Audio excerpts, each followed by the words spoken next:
Dicen los argentinos, mira vos, che, para la edad que tenés no está tan peor. Estoy preparándome sobre todo en la oración para tratar de encomendarme a Dios a fin de que me asista, me ilumine y me ayude a reconocer lo que a lo largo de 50 años Dios me ha permitido obrar. Con la gracia de Dios he logrado perseverar, que Él me ha dado vida y capacidad de expresarme con toda libertad. Yo agradezco al Señor todos estos beneficios, sin los cuales sería posible estar haciendo lo que estamos haciendo. Pues como quieres que me sienta lleno de gratitud con Dios, que me ha dado vida tan larga y que me ha permitido sobrellevar muchas dificultades y molestias que no faltan nunca en la vida ordinaria, también en la vida de un obispo. ¿Como cuáles? Pues es una pregunta muy indiscreta. No, pues evidentemente hay circunstancias en las cuales no estamos plenamente de acuerdo. Eso es evidente y lo importante es no perder la ecuanimidad para no dejarse uno arrastrar por los resentimientos o el afán de autodefensa. Yo no he hecho nada, no, sino que con naturalidad reconocer que la vida está llena de contrastes.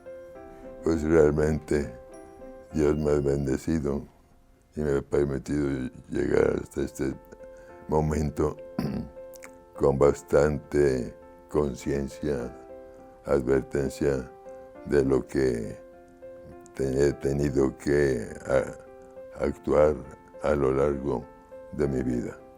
Doy gracias al Señor y no me canso de reconocer que si no ha sido por Él y por su gracia, no podía afrontar la realidad de estos días. Santa María de Guadalupe, bendice y protege a tu hijo, el obispo Francisco. Desde luego, reconocer que todo el pueblo de Dios que me conoce y sabe que existo, está implorando el amparo y protección de la Divina Providencia. Eso sostiene, alienta mi espíritu, que necesita mucho de tener apoyo para que con la gracia de Dios pueda bendecir a Dios actuando con oportunidad, con discreción y con espíritu de fe, de gratitud, de reconocimiento, de alabanza al Señor de los cielos y tierra. Amén. En mi pecho aprisionado, pero chiquita del alma me trae. Usted se llama Francisco Raúl Villalobos Padilla y como al evangelista que San Juan, que decía Juan es un hombre aunque su papá se llamaba Carlos, yo quisiera preguntarle eso para que quede. ¿Por qué usted se llama Francisco? Es Francisco de Paula, a quien mi madre, que de Dios goce, estimaba mucho y se encomendaba siempre. San Francisco de Paula fue reconocido como amparo y protección de las madres de su familia. Entonces, Mi mamá era muy devota de San Francisco de Paula. Cuando se trató de mi nombre, ella lo dijo expresamente, que por su devoción a San Francisco de Paula quería que yo me llamara Francisco. Y cuando le preguntaron a don Carlos cuál es su nombre, el que dijo la señora. Claro, ¿Qué otras devociones había en su en mi familia? casa mando yo cuando no está mi mujer. ¿Dijo quién? Don Carlos. ¿Y cuáles otras devociones había en su familia? Oh, pues, el Sagrado Corazón, la Virgen de Guadalupe, principalmente, porque siempre fuimos muy devotos del Sagrado Corazón de la Virgen de Guadalupe. Y en mi casa había siempre cuadros del Sagrado Corazón y de la Virgen de Guadalupe. En total, mi mamá tuvo 13 hijos, pero 4 murieron pequeños y no los conocimos. Sobrevivimos 9. Los mayores, la mayor era la mujer, María Dolores, luego el mayor de los hombres, Jorge, enseguida Uriel, casado, Carlos, mayor que yo, 1 año, que se hizo hermano marista, sigo yo, y luego María Elena, María del Carmen, Carmen Lucía, Carmen Lucía, tiene razón. Sergio y Cristina, la última, que todavía vive. Actualmente nomás ella y yo perseveramos de toda la familia. Don Carlos se dedicaba a la zapatería. Bueno, él fue desde sus principios agricultor, pero sobre la marcha, en un momento de crisis, se asoció a un experto en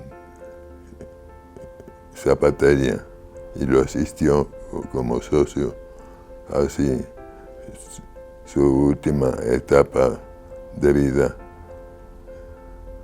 superó la tensión técnica de la industria a lo propiamente más original de él, que fue siempre ganadería y agricultura. Pues recuerdos, ¿qué quieres que te diga?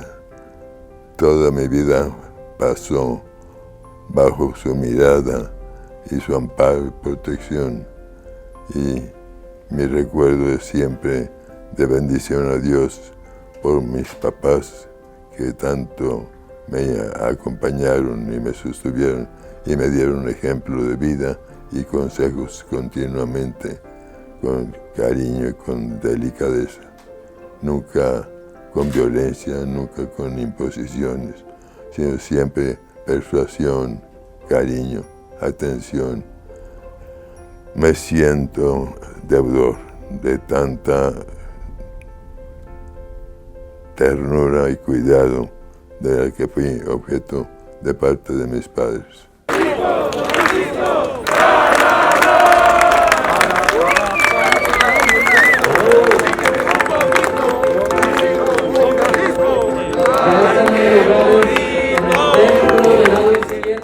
Porque yo le escuché a su sobrino Carlos Villalobos una expresión que decía de Lola, que Lola hablaba de la chiquillada. Sí. ¿La chiquillada quiénes eran? Con nosotros, ¿Usted? sí. ¿Y por qué usaba esa expresión? No, nomás para presumir que ella tenía más responsabilidad y nosotros éramos un montón de latosos, Pero ella los cuidaba. pediches. Y ella los cuidaba. Pues ahí colaboraba y nosotros no nos gustaba porque era muy mandona.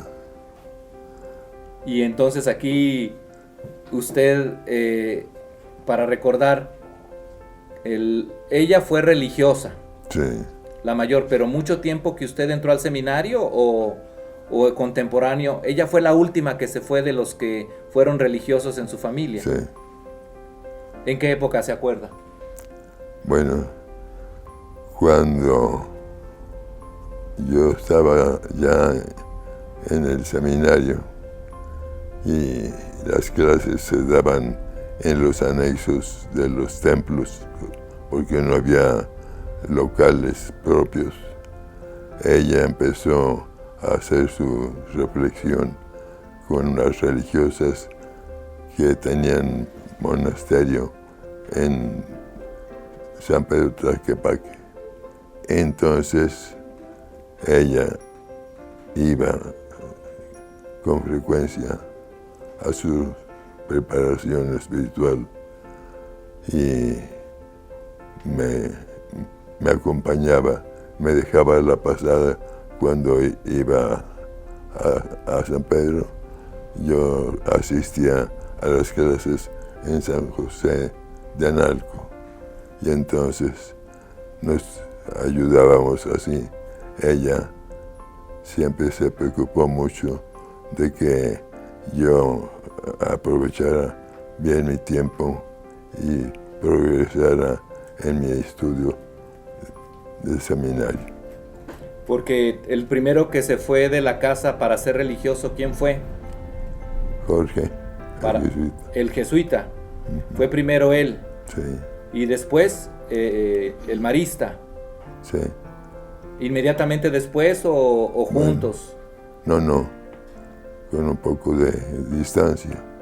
Y luego ella empezó a interesarse por la vida más espiritual y cuando yo entré al seminario, ella ya estaba muy encarrerada para iniciarse en el noviciado. ¿Y el marista? El marista, pues él entró muy chico, ciertamente. Cuando se usaba entonces entre los religiosos, aprovechaba mucho la pastoral de la adolescencia y entonces terminando la secundaria se fue noviciado. Y los dos, Jorge y Carlos, inmediatamente dejaron Guadalajara, se fueron de Guadalajara. Sí, Los que convivían más y estaban allí en Guadalajara era Lola y usted, aunque Sí. Lola también dejó de vivir en Guadalajara un tiempo, Sí. o toda la formación la hizo ahí en Guadalajara. no. Empezó en Guadalajara, siguió en los Estados Unidos. No se aceptaba que existieran seminarios. Estábamos a escondidas. Y entonces, pues, con mucho cuidado, cuando nos reuníamos, tenemos que estar al pendiente de que no se sospechara que estábamos estudiando para el seminario. ¿Y cómo lo hacían? ¿Recuerda algo? No, sencillamente ocultar, no presumir. Ocultar los libros, Sí. ocultar... ¿Cuánto tiempo estuvo así? ¿2 años? ¿3 años? 4 años, Lo que llamaban el latín. sí. ¿Y no le daba miedo esa situación o lo animaba más No. vocacionalmente? No, lo aceptábamos como una necesidad, una realidad, un estorbo, pero que no nos impedía, porque salíamos nosotros con nuestro propósito y nuestras acciones congruentes con la formación del seminario. Porque también ese ambiente se vivía en las familias. Sí, Las familias también estaban sin libertad de expresar su vida religiosa, sus devociones. ya tenía usted un poco de experiencia también de eso en su propia familia. Vivíamos en ese ambiente de resistencia, prejuicio contra la iglesia.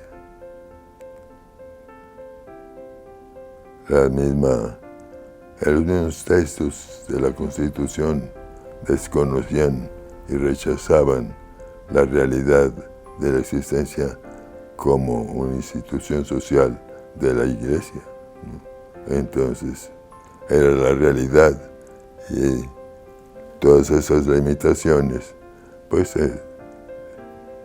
estorbaban, ¿no? No tener locales apropiados. Las casas religiosas habían sido sustraídas por el gobierno. Entonces... El seminario también. Sí, no había una casa ya propiamente para el seminario. No. ¿Y usted tuvo alguna experiencia complicada de que estuvo en peligro? ¿Se dieron cuenta de algo? ¿Recuerda algo? No, ciertamente, activamente no hubo nada adverso que fuera causa de molestia directa, sino limitaciones, estorbos, ¿no? Carencia de los recursos ordinarios de toda comunidad educativa. Y aceptábamos la realidad de una existencia limitada por la autoridad civil. Y sin embargo, procedió sin el seminario no oficialmente reconocido, pero que sí vivió y realizó su tarea educativa. ¿Y cuándo se decidió y a qué año entrar ya formalmente a vivir en comunidad en el seminario? ¿A qué grado? Cuando la época de Ávila Camacho. Ya los arreglos, después de los arreglos. Sí. Ya había un ambiente más propicio para construir. ¿Y cuál fue esa casa donde usted empezó a estudiar ya formalmente como internado del seminario? En San Sebastián de Analco. Estábamos terminando el estudio de latín en los anexos de la iglesia de San Sebastián. ¿Y entonces usted estudió ahí en Guadalajara la filosofía? Sí. ¿Y teología hasta qué grado? El primero teología. Y de ahí a Roma, a terminar la teología y la especialidad. Sí. ¿Qué recuerda de aquella época? Bueno, pues desde luego era el proceso que se iba llevando y que para todos nosotros era una felicidad ir avanzando en ese proceso de formación espiritual e intelectual que es propio de un seminario, ¿no? Entonces, ¿Y recuerda algo particularmente del día de su ordenación sacerdotal? pues recuerdo que pues lejos de mi tierra, ¿verdad? En Roma, pues siempre siente uno añoranza de estar en su casa, en su tierra, y la emoción pues de ver culminados todos los esfuerzos de la iglesia, del seminario y de uno mismo en atención a la propia vocación, ¿no? Desde felicidad, de gozo, de alegría, de festejo, espontáneo, natural de nuestra vida de seminario, la ordenación sacerdotal, la culminación, ¿no? y la vivíamos con toda espontaneidad, con mucha naturalidad y con mucho gozo y alegría, compañerismo. Solo la nostalgia por la tierra Sí. y los suyos que no Claro, estaban. Claro, Pero allá cercanía con el Papa, cercanía con la Iglesia Universal. nos sentíamos de veras fortalecidos de estar en el centro de la catolicidad, ¿no? Es evidente. Reinaba Pío XII, Pío XII lo llegó a ver. celebraba 50 años de ordenado sacerdote. Y se hizo célebre ese aniversario en honor del Papa Pacelli, sino sencillamente se aprovechó el proceso educativo coincidente con la celebración del aniversario de la ordenación del Papa. Fue una feliz coincidencia Sí, en su proceso. Y luego llega de formador al seminario de Guadalajara y empieza otro proceso. sí, Así como era el proceso de formación, ahora empieza también el proceso de ir asumiendo primero unas cuantas clases, poco a poco irse integrando. ¿Cómo fue ese proceso? bueno, desde luego la ventaja que Guadalajara tuvo una vida muy larga de tradición de seminario. Entonces, la tradición va cargándose de riqueza, de tradiciones, de estilos de vida y de procesos adecuados que hacen de los que están en el seminario actuantes de un proceso de desarrollo comunitario en orden a la función ministerial del sacerdote. Pero empezó con los más pequeños, Sí, que eran los latinos, internos. sí. ¿Usted siempre fue prefecto o tuvo otro cargo como espiritual o...? No. Perfecto. Auxiliar de el padre Antonio Sagún en el seminario menor. Que después fue obispo Sí, de Linares y auxiliar de Guadalajara. sí. Le voy a leer una de las cosas que usted decía en el primer informe rectoral sobre la formación sacerdotal en aquella época. Decía, 2 puntos parecen dignos de especial relieve en la preocupación vigilante de la Iglesia en el asunto de los seminarios. La maduración tanto humana como cristiana de los presuntos candidatos al sacerdocio y la orientación pastoral en favor de la realidad del mundo contemporáneo al cual han de servir. Ese análisis que usted hace de la realidad, pues es una realidad que usted estaba enfrentando como rector, pero también el seminario estaba cambiando. ¿Puede Claro. platicarnos de esos cambios? Sí. Desde luego que el mismo Pío XII hizo una exhortación a la formación de los seminarios y insistía mucho en el respeto a la persona y evitar una dominación, una manipulación, y en cambio sí un respeto para que la formación integral abarcara todas las realidades que comporta una persona. Entonces hubo un enfoque más humano, menos, como diría, militarizado.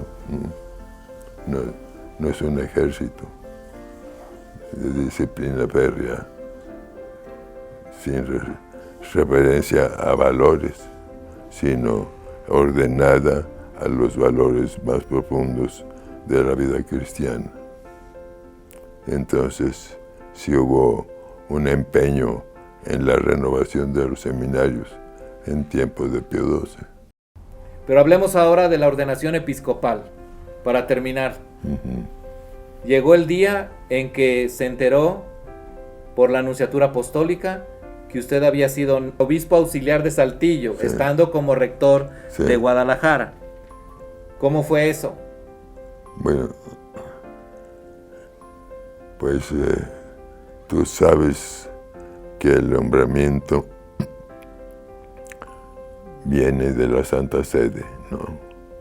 Y la Santa Sede procede conforme a las informaciones que se han recibido de las diócesis, ¿no? De tal manera que antes de proceder a la designación de los obispos, hay un proceso de información muy meticuloso de parte de la congregación de seminarios. Entonces piden testimonios, llegan bajo secreto y pedir informaciones de los precandidatos. Y así yo, como prefecto de teólogos y después como rector seminario, recibí con mucha frecuencia esos citatorios bajo sigilo pontificio. Se pedía referencia, ¿qué le parece a esta persona como presunto obispo de una diócesis? Entonces uno tenía que hacer una relación mínima de sus relaciones con el presunto y dar información precisa y fundada. Entonces, entre tantas informaciones que pude y debí dar de otros, me tocó un día recibir la notificación de la Nunciatura Apostólica en la que se me citaba para presentarme en la Nunciatura. Digo, no era nuncio entonces, encargado de la Nunciatura. Y entonces, pues la sorpresa fue bárbara para mí, ¿no? Y tenía que guardar mucho sigilo, ¿no? Para poderme ocultar e ir a México a la Nunciatura. Tenía que decir que tenía obligación de ir a informar y no podía decir de qué se trataba. Pero pues mi sorpresa fue esa, ¿no? Que se me citaba para indicarme que estaba promovido, presentado como obispo auxiliar. Para mí, por de pronto te lo diré, fue pues un subsidio el pensar que no era de golpe y porrazo ir a una diócesis desconocida absolutamente, con toda la responsabilidad. Porque usted no había tenido ningún contacto con Saltillo. Nada. Bueno, en realidad resulta que en Guadalajara hubo siempre puertas abiertas para acoger seminaristas de otras diócesis. Me consta. Entonces, desde mi época de estudiante, hubo alumnos de Coahuila en el seminario de Guadalajara. Y le dicen, Saltillo, el nuncio, bueno, el delegado apostólico, el administrador, le dice. Sí. Y se da la noticia en Guadalajara. ¿Cómo se da la noticia? Bueno, pues como era obispo auxiliar, de obispo auxiliar de Saltillo, como había alumnos de Saltillo, ¿no? Coahuila. Entonces, no era completamente extraños, ¿no? Sino tenemos ya relaciones relativas por la presencia de alumnos de acá del norte. Y se enteró el seminario que usted iba a ser obispo de Saltillo. Sí, Y la fiesta. pues festejaron, como es natural. Bendice al Señor, bendice a los que vamos a recibir, bendice a quien nos ha preparado para que tengamos hambre y sed de ti, y sepamos compartir con los demás lo que bondosamente nos concedes. Por Cristo nuestro Señor. Amén. Al ataque.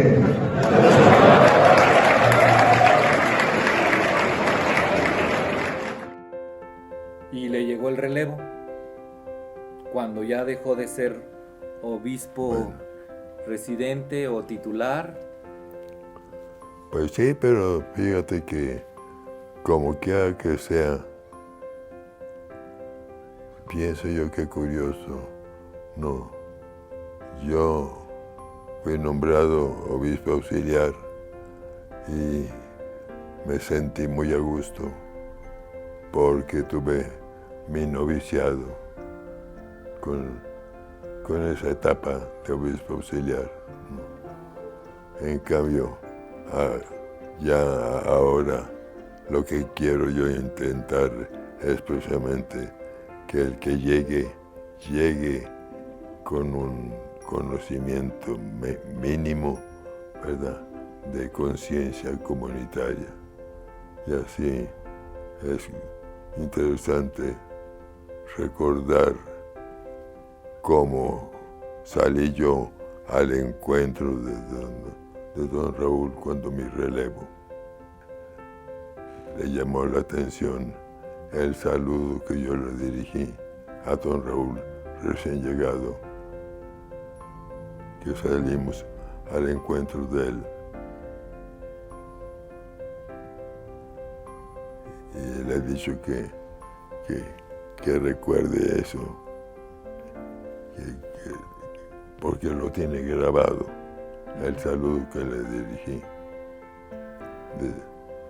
de felicitación y de acogida, de aceptación, para que se lograra el enriquecimiento del crecimiento de la diócesis. No solamente una sucesión en el mando de un organismo empresarial, sino un crecimiento vital de un cuerpo vivo social que es la diócesis. Eso es muy importante. ¿Cómo ha sido su etapa de emérito? Pues de sufrimiento, porque no faltan contradicciones y dificultades, pero pues es la vida. ¿Qué le vamos a hacer? Pero bendito sea Dios que la sucesión fue, en mi opinión, muy natural, no conflictiva. Pude haberse pensado, por ejemplo, con don Raúl, y no hubo tal reacción global, contra, sino aceptación, ¿no? Bueno, es que usted expresaba en aquellas épocas, no oigo, no veo, no hablo. Uh-huh. Esa, era una expresión muy común, Sí. no oigo, o cómo era, Sí. no oigo, no veo, no hablo. Sordo, mudo, paralítico y ciego. Así, por eso fue muy natural, porque usted fue sordomudo, paralítico y ciego desde entonces. Pues sí, digo, es elemental si tenemos sentido de iglesia, no de partido. Yo creo sinceramente que es una lección que debemos de vivir todos. Somos participantes, no dominantes. Somos continuadores para enriquecer, para madurar, para florecer y fructificar al servicio de la gran comunidad. Y así evitamos conflictos innecesarios que si suceden es por la debilidad humana. Bueno, me gustó siempre hacer posible que los niños se sintieran tomados en cuenta y que se acercaran con gozo para compartir la vida. Y así los atraía y hacía que se celebrara el canon de los niños, ¿no? Que tiene respuestas. Más interactivo. Sí. Y me dio gusto porque muchos lo recuerdan con cariño. Señor está con todos ustedes. Y con tu espíritu. Que la bendición de Dios Todopoderoso, Padre, Hijo y Espíritu Santo, descienda sobre todos ustedes y permanezca por siempre. Amén.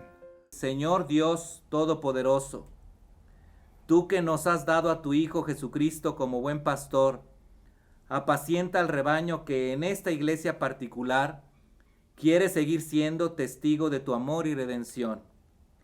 Te agradecemos, Padre bueno, por los 50 años de ordenación episcopal de don Francisco Villalobos Padilla, obispo emérito de Saltillo.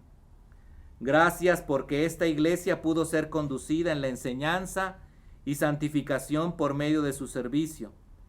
Bendice su persona, vida y ministerio, dándole los dones necesarios para que continúe siendo testigo fiel, verdadero, Padre, sacerdote conforme a tu corazón.